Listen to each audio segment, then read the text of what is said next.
मस्त ठोकावी मांडी आणि वर न्यावी बाही, अहो चवीने खाणं सुद्धा काही खायचं काम नाही. सर्वप्रथम वाढलेल्या पानाकडे असं डोळे भरून बघावं, वदनी कवल म्हणावं आणि यज्ञकर्माला लागावं. आता ज्याच्यापासून सुरू होतं हे वाढलेलं पान, पदार्थ करा कुठलाही, याला विशेष असतो मान. अंदाजाने वापरावं लागतं, चिमूट चिमूट नीट. असं जरा डावीकडे असतं बघा पानामध्ये मीठ.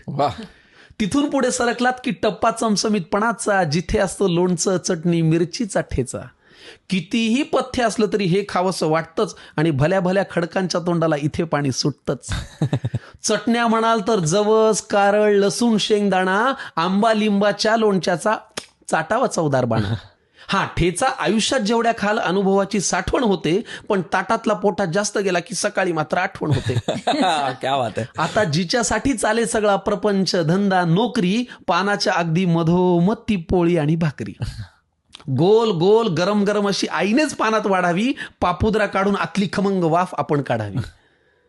मग मनसोक्त जेवणाऱ्यांना मुळी नसतं डाएटचं कारण इथून पुढे येतं पानात ते चिंच गुळाचं वरण. मग बाजूला कोण आहे याची चिंता आपण का करावी, अशी वरणात पोळीत कुस करावी आणि फुरकी मारावी. किती छान. याशिवाय हे बिचारं पोट काय दुसरं मागतं. हा पण चांगली भाजी करायला मात्र कौशल्यपणाला लागतं. चिरलेली, निवडलेली, वाफवलेली किंवा भरलेली. काहींच्या घरी तीही पण असते हो, कालची थोडी उरलेली.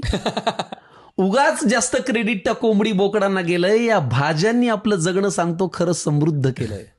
चांदीच्या ताटातही शोभून दिसते मेथी, भेंडी आणि गवार. सोन्याचा चमचा असला तरी खाणार हेच, ठाकरे असो वा पवार.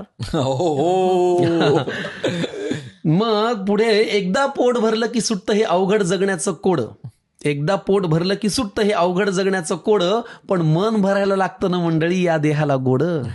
मग एवढं जेवणही राखावा बरं आग्रह करणाऱ्याचा मान, आणि चाटून पुसून स्वच्छ करावं ते वाढलेलं पान.